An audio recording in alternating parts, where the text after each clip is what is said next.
Hi, welcome to Angel Snook, where anything can become a canvas for creativity.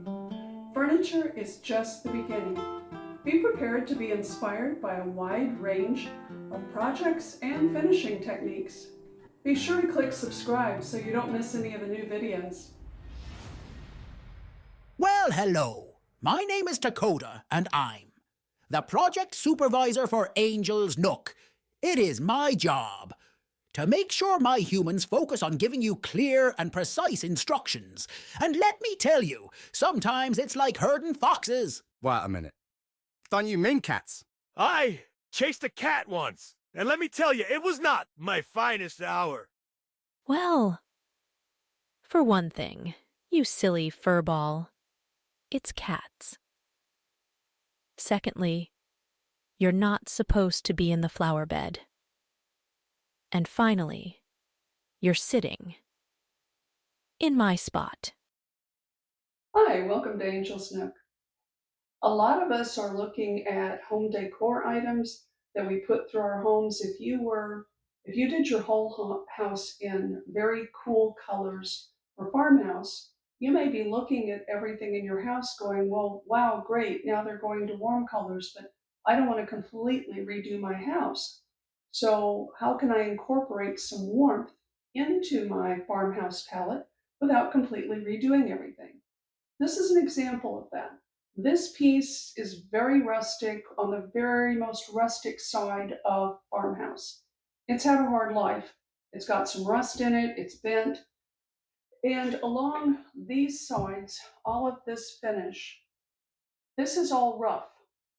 It was probably hit with a wire brush while it was still freshly painted to get this chippy appearance on here. So this is not something I want to just degloss and paint. I'm going to have to sand these areas smooth, which hopefully is not going to take a long time. And this poor thing has been bent. It was not mine, it was a find, but it's been bent in shape. So that needs to be straightened. So that's going to require taking this completely apart and getting it ready to work. So it's going to be great when we get done with it, and it'll be a much warmer palette. I've chosen some gradiated greens for this, and I'm also going to be incorporating some copper into it, which also adds some warmth without completely going against a cool palette that you might have. So let's get started on it. When we took this apart and looked at all the components of it, we realized that here at the top of this section, the top was uneven. So we added a washer between this piece and the base that will be hidden, and it will also be painted the same color as the underneath here. The top piece here is actually welded slightly at an angle, so there's really no way to correct that. But now, instead of this being all wonky, if you look at it going all the way around, everything is pretty level. This piece, the underneath, this one had been really bent. So this, the bottom, was hammered over a block to get the pieces that are on the underneath. So if I can get this out of here. Each one of these pans has cross pieces welded onto it. And so these were bent in this top one. So placing it over a hard block, this was pounded down with a mallet to get this back even again. And you can see the small washer that has been added that evens out the unevenness of the metal under here where that they put this piece in. So that's going to make this where we're ready to start working on the finish. We actually tried sanding this. It will sand off, but it's going to take a lot more labor than we want to put into it. So we're going to use a wire wheel on a drill bit and just knock this all off because it will take it off really fast. These have all now been wire brushed. All of the paint is off of them. You can see on the edges here, it's completely smoothed out. And on the inside where there was rust, that has also been hit with the wire wheel. So now they're ready to be deglossed. I'm using the wipes. I most definitely could have just cleaned this first with Windex and paper towels to get the most of the dirt off of it. And it would have been a much better plan. These pieces I have only sanded just where there was chipped paint. It didn't need anything else. This is smooth now. This area is smooth, and I didn't go down. This is metal as well. I didn't go all the way down to bare metal. All I need is for this to be smooth and not show chips underneath the new coats of paint that go in there. These weren't as bad because they didn't have all the grime on them or the paint flecks from getting this sanded down. So now what needs to be done on this, because there was rust, there are areas here, you can see this was a bad spot of rust. There was some coming up in here, and there was a little bit over here. Those areas need to be sprayed with a rust inhibitor primer. The whole thing does not need sprayed, just those areas. The trays have had some primer sprayed in on the areas that needed it. They're dry, so now it's ready to have paint added to it. When you're painting something, especially something decorative, you have to think about the order in which you're going to apply the paint to make it the easiest for yourself.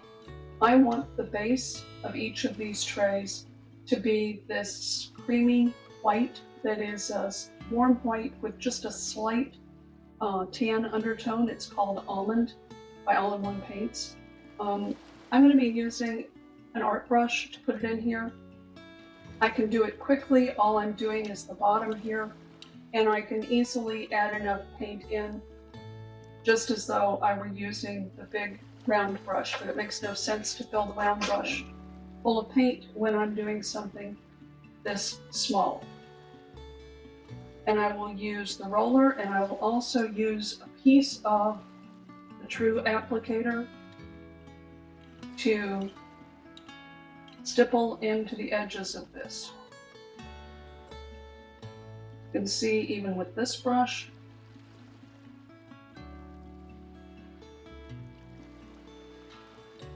I'm loading a good amount of paint on here.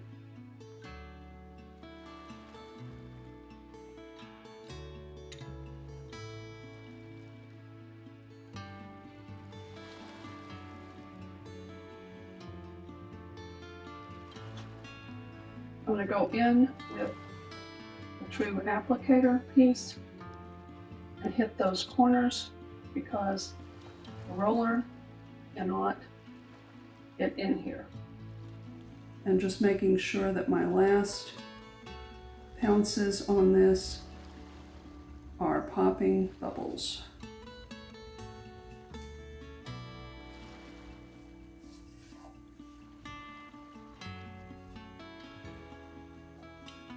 This is 1/4 of a True applicator. I use that also when I stencil because I have the most control over it. I could just use the True applicator on the whole thing, the piece. But at this point, now that I've gotten that side, those edges stippled, it's easier to just quickly use the roller. But no matter what you're using on a small piece, apply the paint liberally. Don't try to drag it out like that. If you do, all those areas where that's thick and thin there, it's not going to give you an even coat of paint. You're going to have thin spots in those areas that don't coat properly, and you wind up using a lot more coats of paint.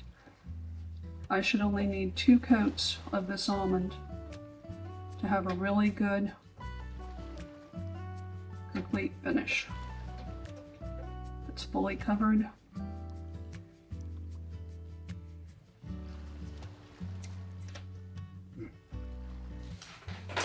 Let this dry, come back and put another coat on it.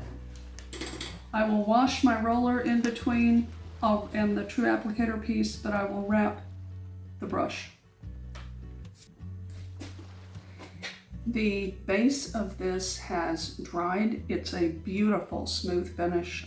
There are no brush marks, there's no texture. It's gorgeous. What I'm going to put on this bottom tray is a dark slate green called Envy. And one of the things I wanted to show you is that when these sample jars come, they have a seal on the top of them.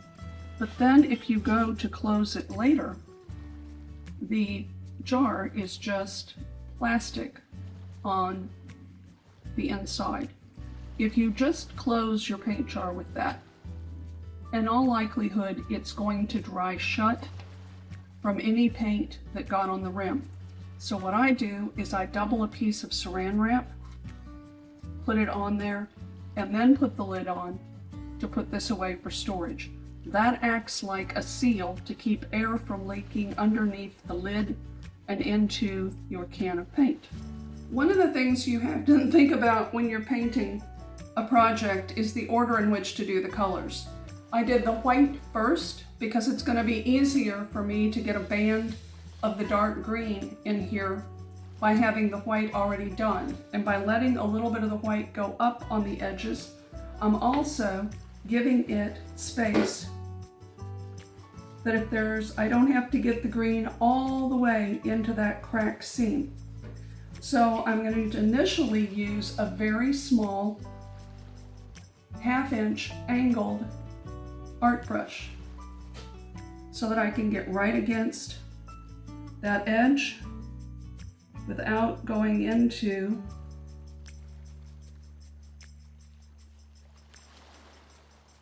the white. And you have to be patient doing this. And if you haven't done this before, practice on something else.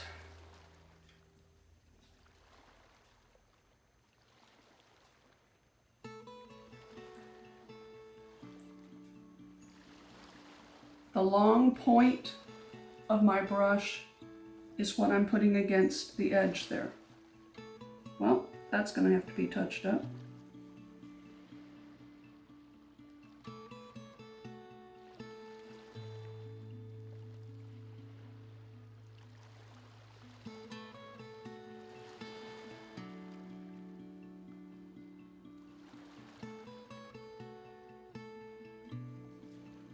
If you get a drip, run your brush over it so it doesn't wind up being a bulge.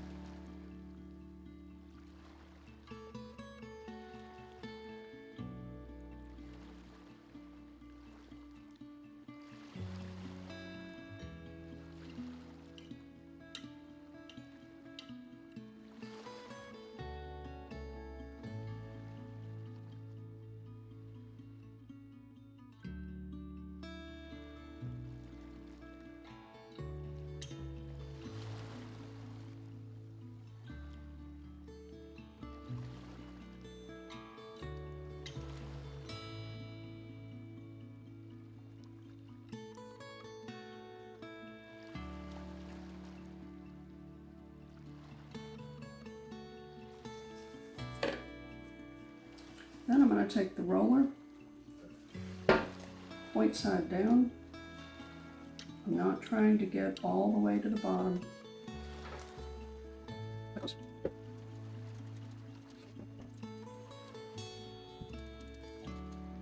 And very, very lightly touching it with this roller just to skim over those bubbles and get them to pop. last thing I'm going to do is this upper rim with just the roller in case I have any paint that's come up over the side of it. Now I'm going to use paint can, flip this over. This one's a little easier because it has legs. The others are going to be a little harder. The bottom of this is in good shape. I'm not really concerned about painting the whole bottom of this. I will paint the legs when I get to that point, but I'm not going to paint the whole bottom of this particular one because it's not going to show. My second roll is barely touching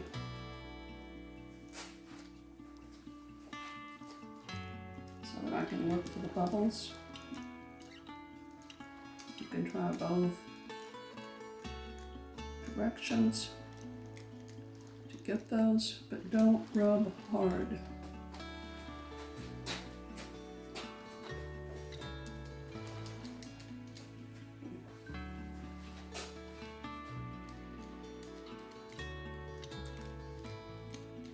Again, I'm going to go on that rim.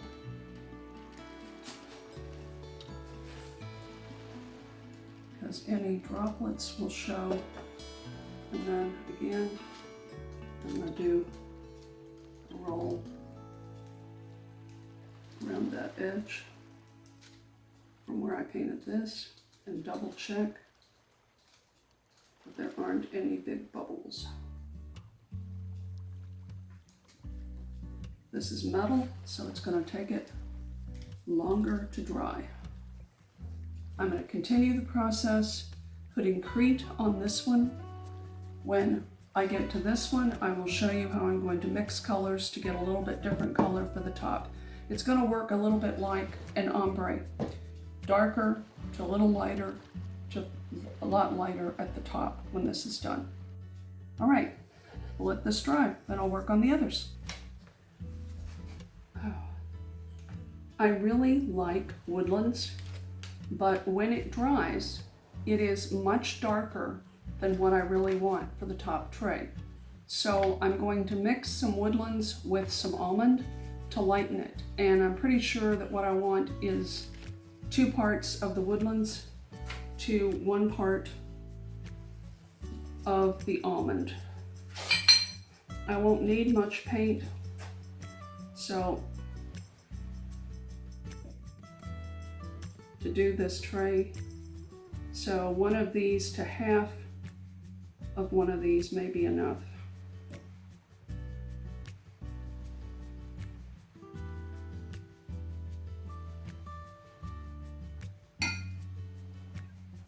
No, I need to go ahead and do it 2 tablespoons or I won't have enough on my brush.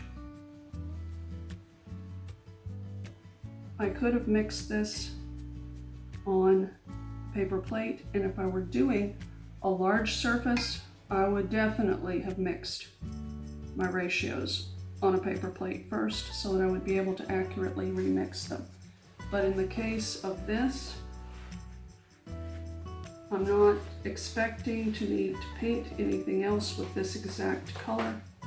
I just need it lightened for what I'm doing.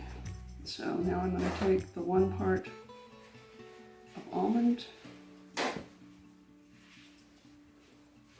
and I will scrape some of it out to get as much of it out of here as possible. Both of these paints were stirred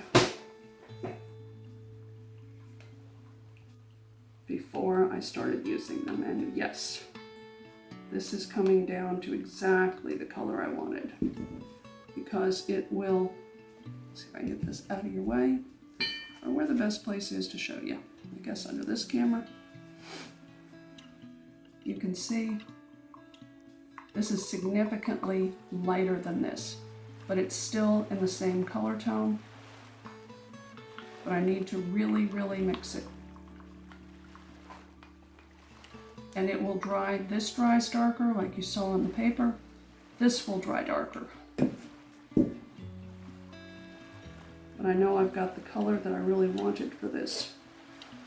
All right, same process on this little guy.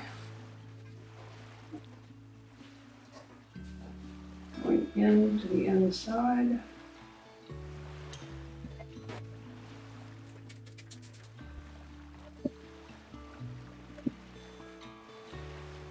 The top two trays needed painted underneath because they are going to be visible.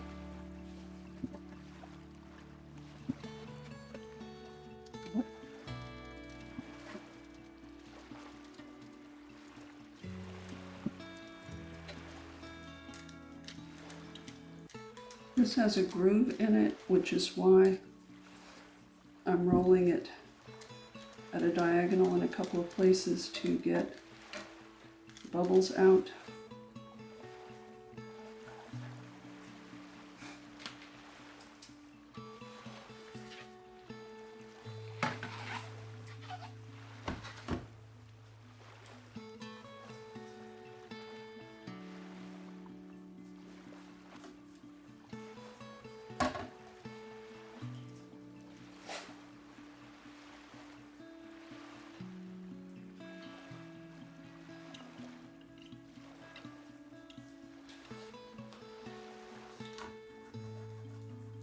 This was small enough that I didn't have to roll the bottom before doing the sides because I could get the paint on quickly enough that it wasn't going to be a problem.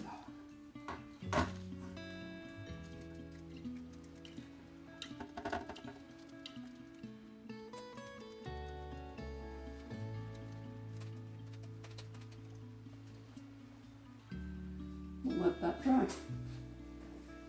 And it'll be ready for its second coat, and I will cover this with saran going all the way down into the cup so that this does not dry out between coats, because this is metal. It's still chilly here, it's still rainy, so it's going to take a little bit more time on the metal for it to dry properly so it doesn't lift when you put the second coat on. Once it's fully dry, it's highly durable, it's not going to peel off, it's not going to chip, but that initial drying time, it needs more because it has nothing to soak into. The only way that the liquid can evaporate out of the paint to dry is coming up from the surface out through the paint. Looking at the Woodlands that has been lightened, I realized one, I have plenty of paint to do something else with it, but not plenty of paint to really store it. So I realized it's pretty perfect for the base color that I want for what I want to do to these pieces. This part will not need to be painted because that is what fits inside the pieces. But I can also show you how I do spindles to make them easy, because this is in effect working like a spindle. Just like anything else that you're painting, be liberal with the paint. But you can see the roller has taken care of the grooves as well. And this is a good first coat over black. I had lightly sanded just areas that had some chipped paint off of this metal, because my goal is to make this not look like metal, but when I'm done with it, for these metal pieces to look like they are wood. Anything slick, like metal, plastic, laminate, your stippling with the roller has to be really gentle. I'm just skimming the top of those bubbles. And these are ready to dry as well. They'll need a second coat. Pardon me. They'll need a second coat, and that should be all they need.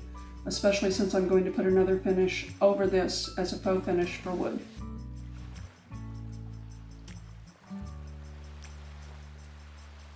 The edge along all of these trays where they were banded together and welded is a very rough edge.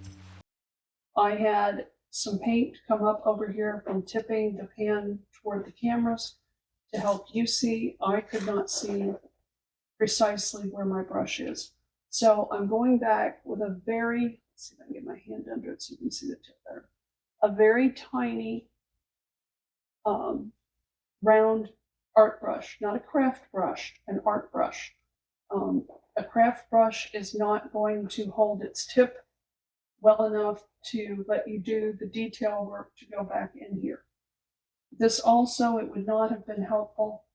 Some people may think that, well, maybe you could have just put caulk in there. It really would have given a much harder to make round surface than doing this. And when you see me tapping my brush, that acts as a stippler. I'm putting a good amount of paint on the top tip of the brush, just the tip. And then as I go along, fill this, and I'm barely touching that to smooth it out, and going back and pouncing on that. You also need to be sure to move out of shadow so that you can clearly see anything that may not have fully coated. Usually one coat with this will take care of it. This was another spot that had a brush of green on it, and right here. And now I'm just using the side of my brush because there was still paint in it. I could pounce off of here. And this, once it dries, is going to be ready for the next step.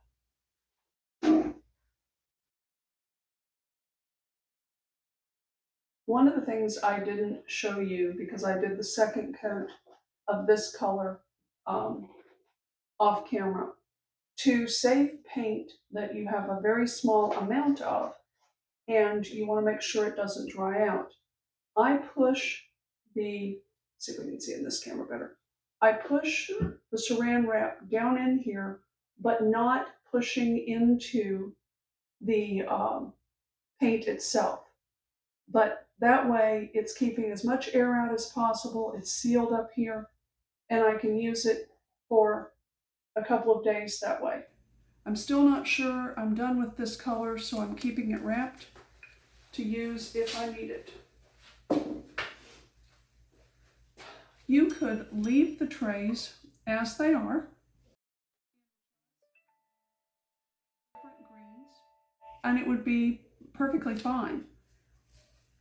But I want to add some texture to this. And what I have decided is I want the middle green, the Crete, to be lightened some, and for that to be the color that I do the dry brushing with. So I have both my almond and some Crete here, and I'm going to add it a little bit at a time. And that may be actually all I'm going to need.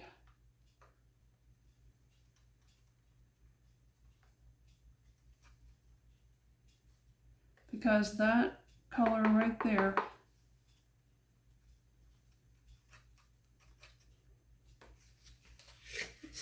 yes, it will show up on the Crete, it will show up on the Envy, and it will show up as a green on this.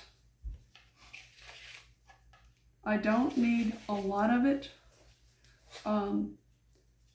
And I'm going to do, while I'm working on the inside, I'm only going to do half of this bristle brush here because I don't want the whole thing to have paint on it, so I can get to the inside and hopefully stay off of the white. You'll be able to see the outside really clearly. I need to be able to see this so that I don't get into the white. You saw I pounced most of it off.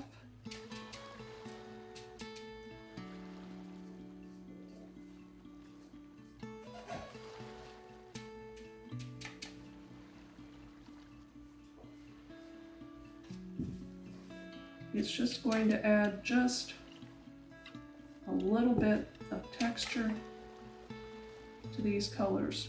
And I'm going to do the inside of all of them first. You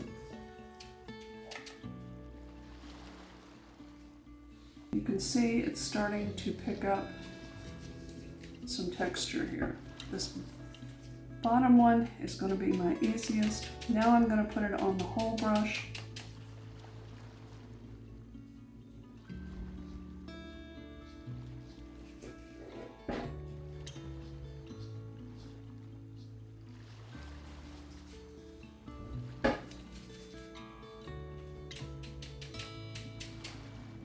Pounce as much off as you can. What that does is it gets the excess paint off and it distributes it between the tips.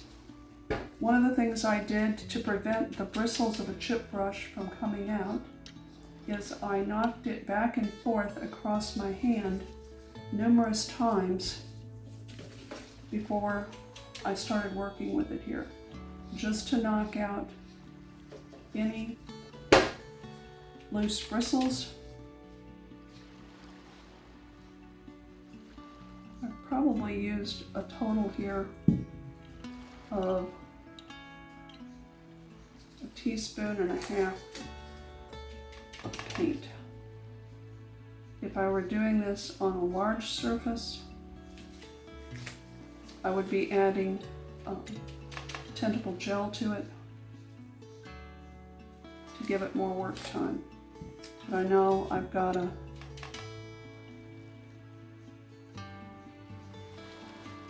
small amount to paint here.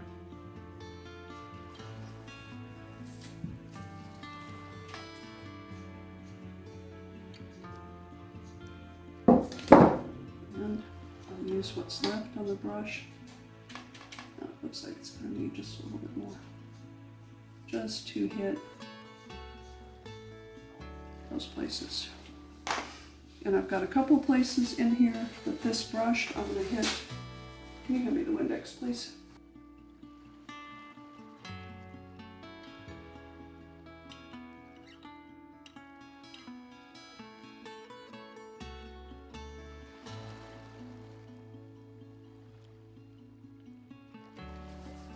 Honestly, don't know of another paint you could take Windex to this soon after painting it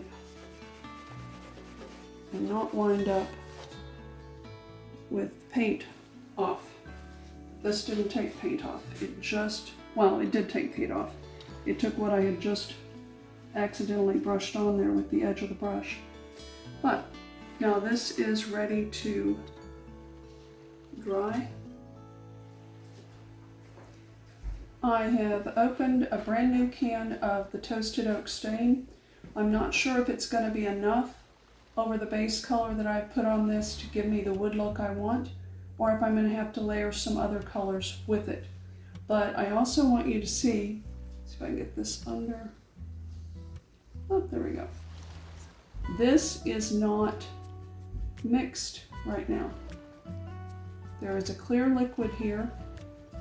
This needs, you don't want to open this up and start using it without very gently stirring it to mix that. And never, ever, ever do you want to shake an oil-based product. You get bubbles into the stain that you just can't get them out, and then that's in your finish. Or you have to let your stain sit for days till those bubbles clear out.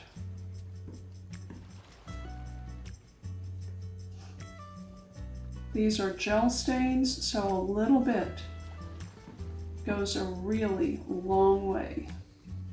Scraping the bottom. I'm choosing to put this on with a chip brush, but you could put it on with the stain brush. I'm not going to be wiping this back, I don't think. I think I just want the look that a chip brush is going to give. And I'm going to grab the stain that's on here, the excess, put it on this plate. Paint's dry, so it's not going to get into it, and that's going to give me the opportunity to see how this goes on. I'm going to try it both ways. I'm going to see what happens if I take it off, some of it off, and because right now this is giving me more of just full coverage, which is not what I want.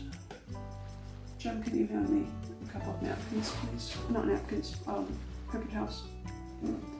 So I can pull some of this off.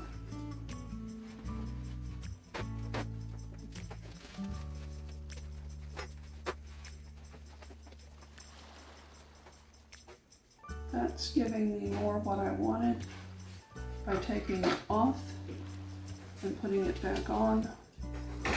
We'll see where it goes with this, but I'm definitely going to need some darker brown to get the look I want. But now this is on the larger piece. It is striating the way I want it to. It's not giving me a full coat, which I don't want a full coat.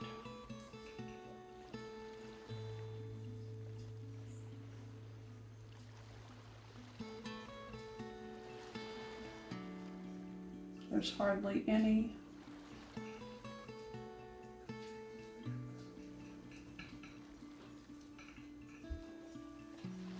stain on this.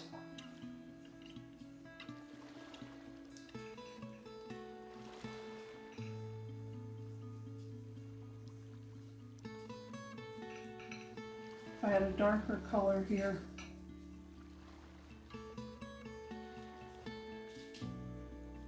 I'd be seeing more of the striations that I'm doing. So when this dries, I'm probably going to be adding a little bit of the water-based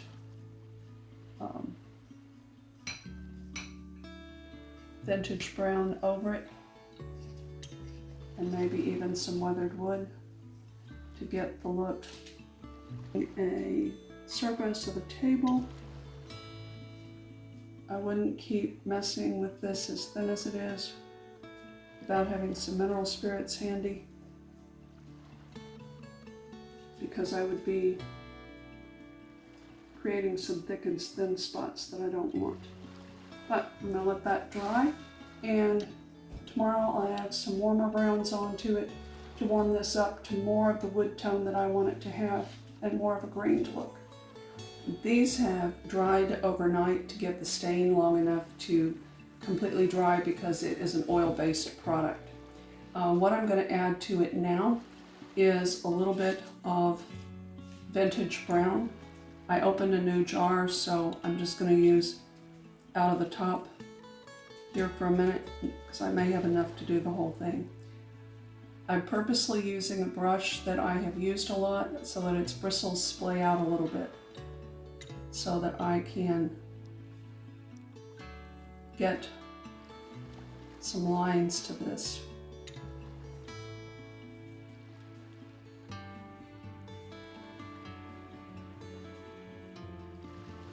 To give it a little bit more of a wood look.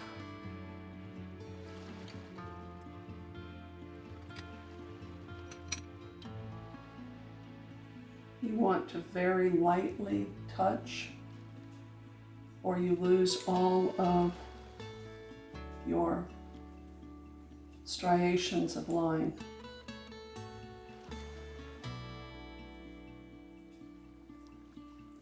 When it's almost out of paint, or actually the antiquing gel, you can go back and pick up more.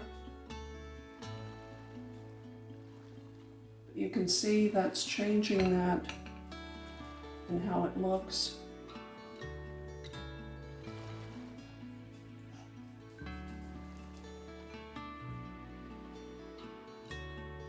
You get a little bit of a glob like I did just then. You pull your brush up and you just lightly blend it out.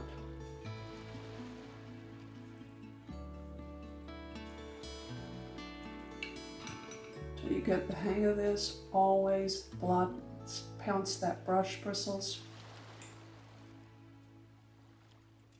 So you're not applying too much.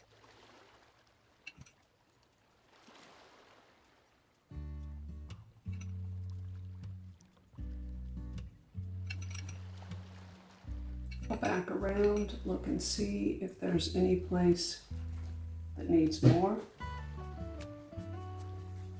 Keep paper towels and either a mister with water or just Windex handy, so that if you don't like what it did, you can mist it, wipe it right off, and start again. And now the pieces have, once they're put together, they're going to look like they were wood instead of a piece of metal, which is more the look I want for this set of tiered trays.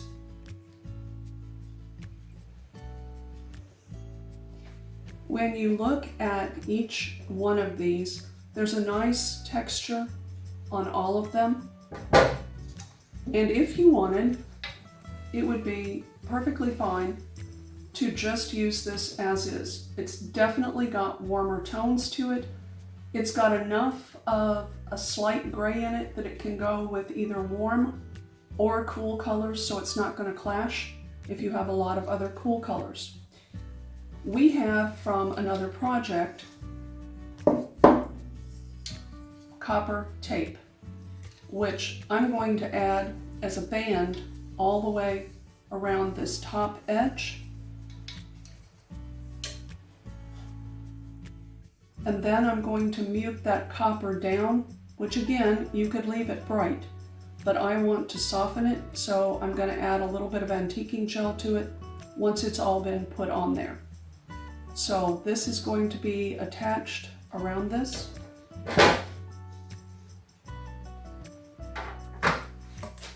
It's been measured around with extra so that there's plenty to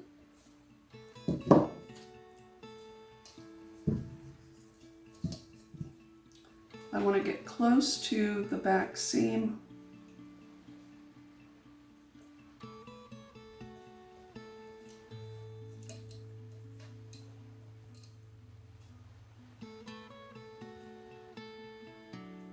It's not completely pressed down, so I can wiggle it a little bit to get it between these, and I'm rolling it forward so that I can see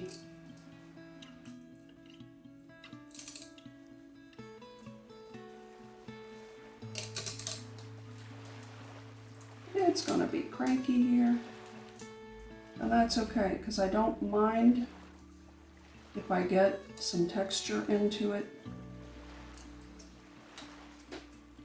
This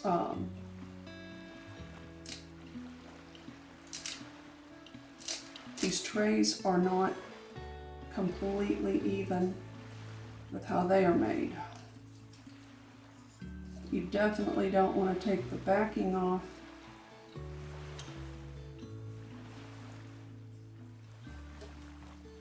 Completely.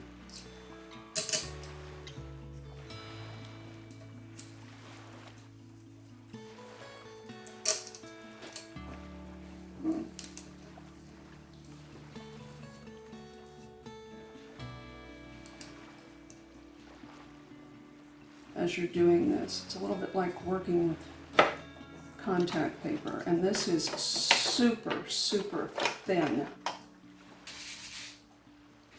It It would not have gone on completely smooth no matter what, because there is some texture in the metal.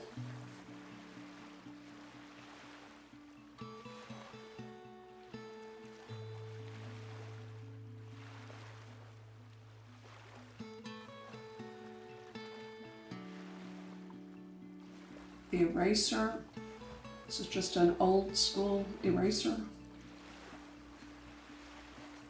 Seals this down.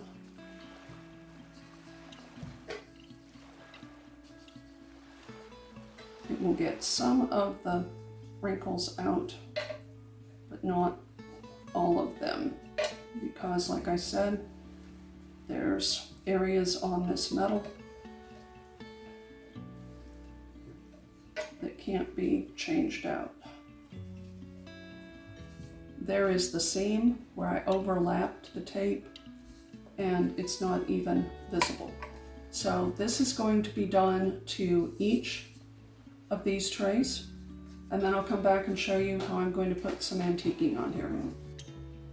This may be really hard to see as I'm actually working on these for what the finished look is and how it changes. So we're doing a close-up for you of both the tape as just bright, shiny copper and what it looks like after I add some antiquing gel to it, in this case black. Brown was going to just kind of mute into it and just make it look muddy, but the black gives it a nice antiquing finish, but you go very, very lightly, and I'll be showing you how to do that. But you can see how very different the two look. The shiny copper looks brand new. The copper with the antiquing gel has an aged effect to it, which is what I wanted for this tiered set of trays. So we'll be showing you that in the next steps. It's not going to take very much of the black antiquing at all to do this. So I used my brush to dip some out onto the plate, and then I've dried my brush out with a paper towel. The black antiquing gel, the paints, the stains, any of them have to be stirred before you start. The antiquing gels usually don't take much to stir them, but do it gently and do thoroughly mix it, or you're not going to have a product that works the same for you. So what I'm going to do with this is I'm going to get just a little bit on the tip, and I'm going to add it onto this. Looks really streaky right now, and that's okay.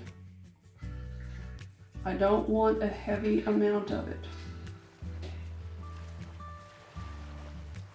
because I'm not wanting it out on everything else.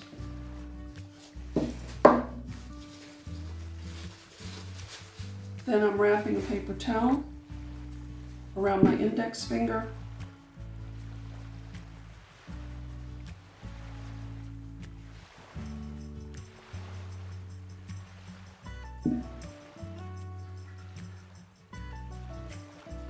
Counting into that. I need a little bit more of it because it's not quite got the look I want. With it in between those grooves, instead of flat like my test piece was, I've got to get the antiquing gel closer to the edges than I did before. And that's sometimes what you find when you're trying to do a technique.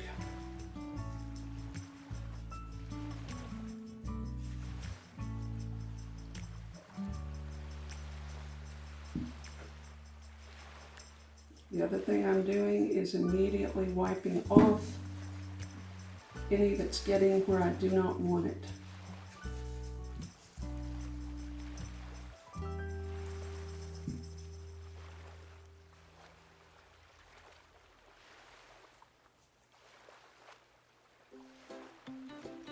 This will actually be easier to do on the other two pans because they have an area on each side of them, but they don't exactly fit up against these grooves. So I will also, when I finish this one, show you that because it's going to be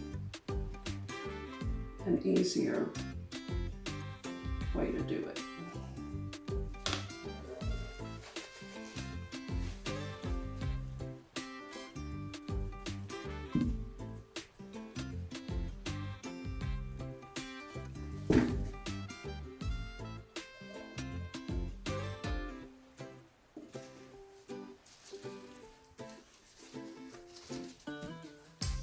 You need the Windex back, please. It's behind you. I got black antiquing down on this. I don't want it there. So, just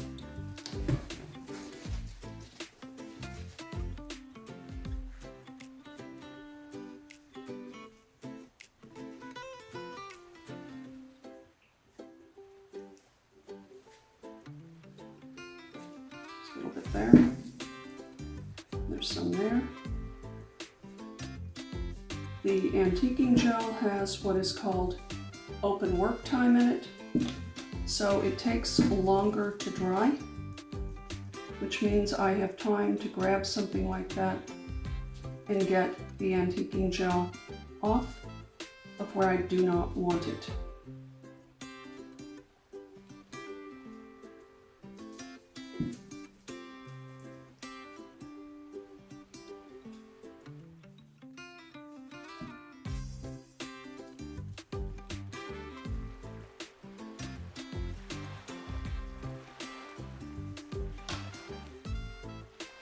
You don't want to go all the way around this before you start working the sections, because what will happen is the antiquing gel will set up a little bit more than you want it to, depending on the humidity and temperature that you're working in. So you want to be able to control your finish. What I had done first, I saw I didn't have as much on there as I wanted, so that's what I'm doing right now. It's going back.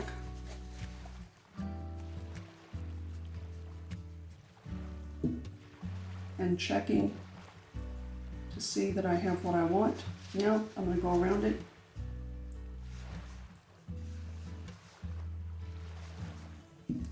Remove any of the overage of the black antiquing gel. It's okay if you have to rub a little bit to get that off. It's not going to hurt anything.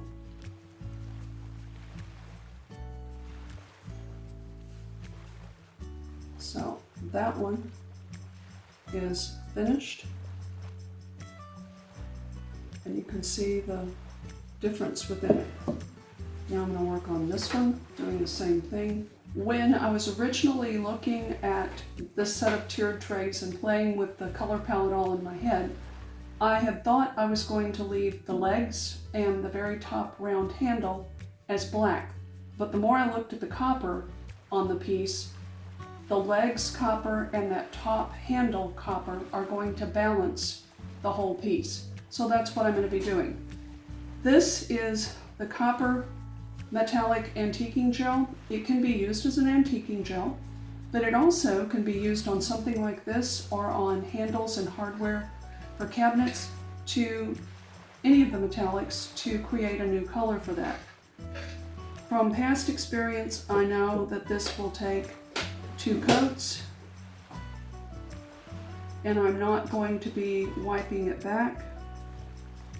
I'm also not going to be stippling this with a roller. I will use the small piece of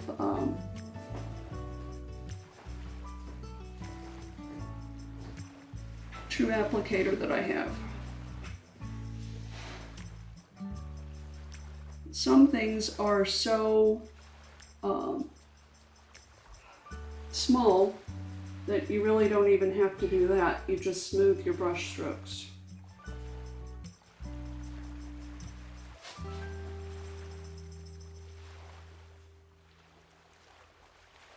And I will also be highlighting this to blend it in. I'm doing the sides of these feet, but not all the way up on top, because these are actually rubber feet to keep this in place on a tabletop.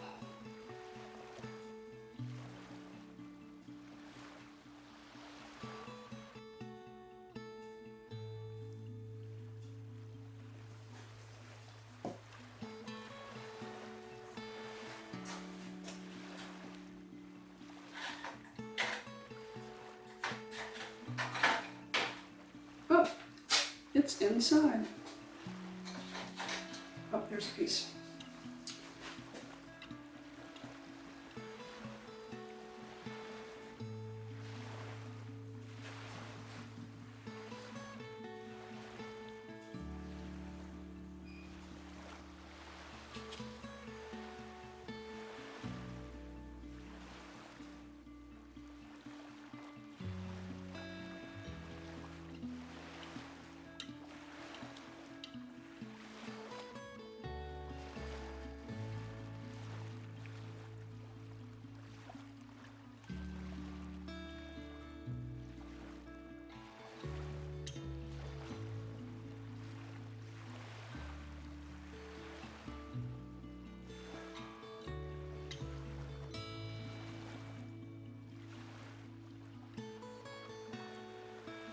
These, since they have dried with the vintage brown on them, I like the striations that's in it, but it's still a little bit too cool for me. There's a hint of that green coming through, which is one of those experiments. Sometimes it works, sometimes it doesn't. A warmer base on these than what I used for the top tray would have been a better choice.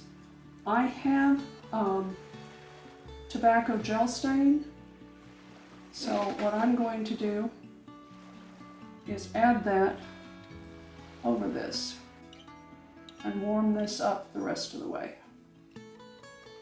I'm not wiping it back. I'm using the same brush that I used to, I'm trying to stay away from that copper so I don't get that all over me. But this is bringing out a really nice grain line underneath where I used the vintage brown. The other crumbler is creating highs and lows for me, which is working really well.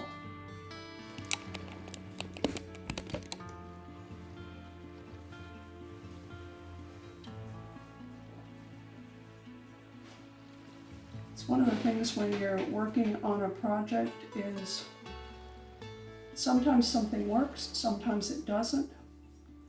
So you have to adjust your plan. Use what you know about colors.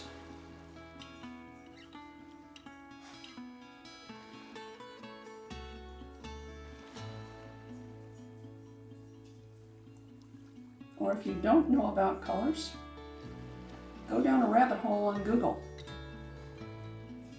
and learn what colors do. Learn what you can mix to create different colors and go from there. But this is going to be the color that I needed it to be, and still have a look of grain underneath.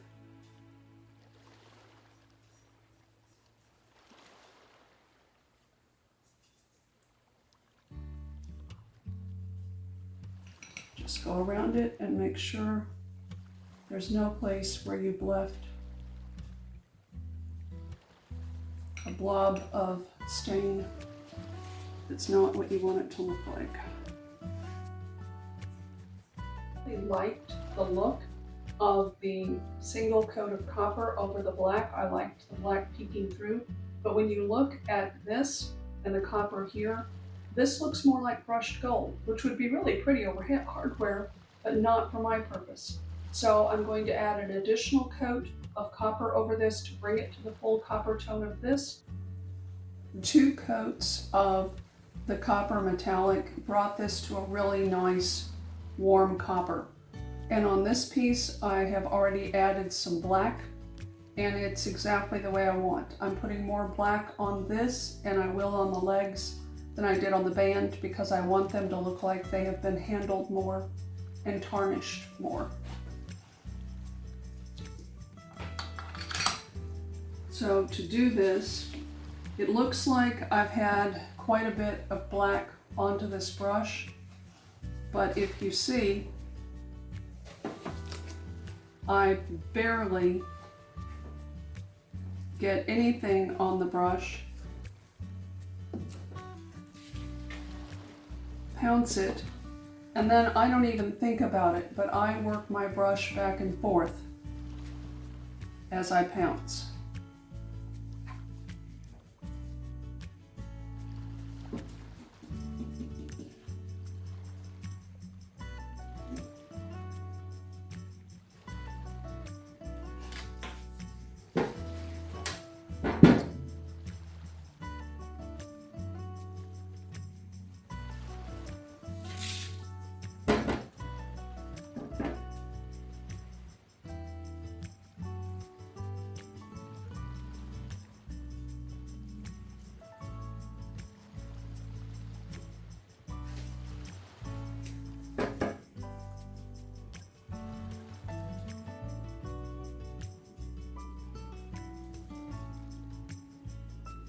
If it starts blurring out, dip back and get more, applying as much as you need to get the look you want.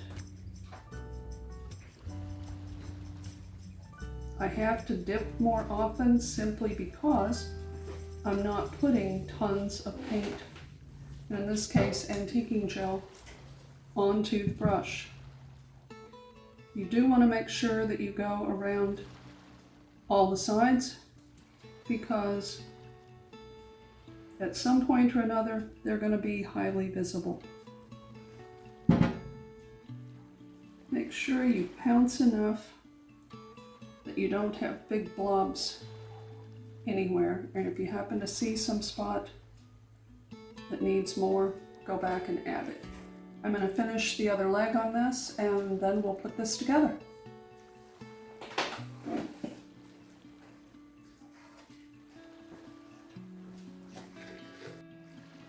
If this were just being used for decor, there is nothing else that would need to be used for it.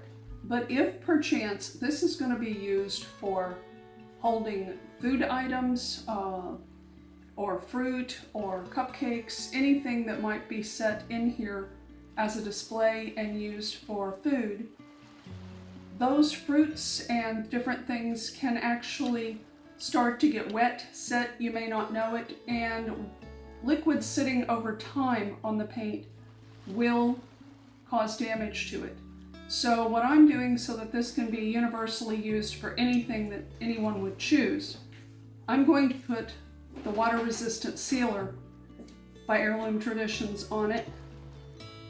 And because this is not an easy size to roll, I'm choosing to use a foam brush to apply it, because that will not show brush marks, so it'll give me a nice smooth finish too. I will put 3 coats of this on with 3 hours of dry time in between. And the only place I am going to put this is on the inside. I'm not worried about the outside at all. I've used this paint on too many projects over the last 7 years to have any worries about whether or not it's going to hold up.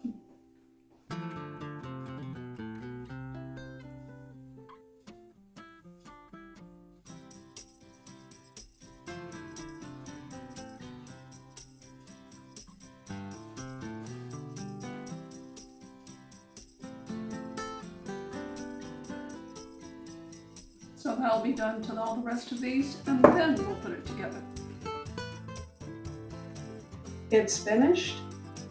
Everything has been done, the waterproof coating on the inside. And to clarify, this piece would have been totally safe to set food on without the waterproofing put onto it.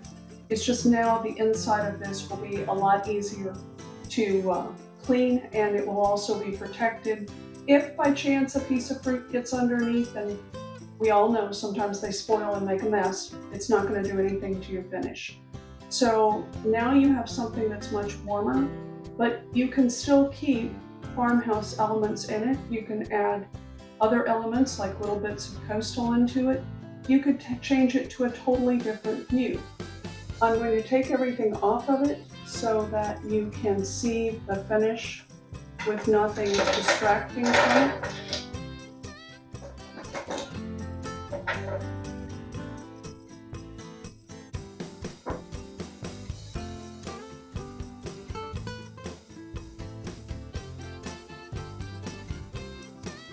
It's a much warmer tone, but it has just enough of the undertone of a slight bit of gray that it can go either way. It's pretty neutral right now. So wherever you'd want to use it, you can. And it's that simple. It's taking something that you already have and reimagining it into something that works with how you're trying to make elements change in your home. It's multiple steps, it's thinking it through, and at any point in this, you could have stopped and said, hey, that's all I want to do to it for me. For me, I like adding continuous touches to it till I have something that is really unique for my home or for someone who has commissioned me to do a piece for them. I hope you've enjoyed this and I hope it's helped you. Thank you.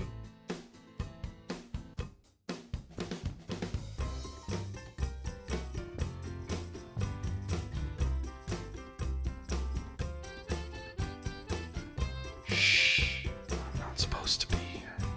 So please don't tell Mommy and I like hanging out with Mr. Fox. Hello, I'm Mr. Fox. Pleased to meet you. Be quiet. You're going to get me in trouble. I'm so sorry. Takoda! What are you doing in the flower beds? You know better. I was pulling weeds. Wow, your mama really looks ticked off. I'm glad I'm not you! It was so I've peaceful been out here. busted.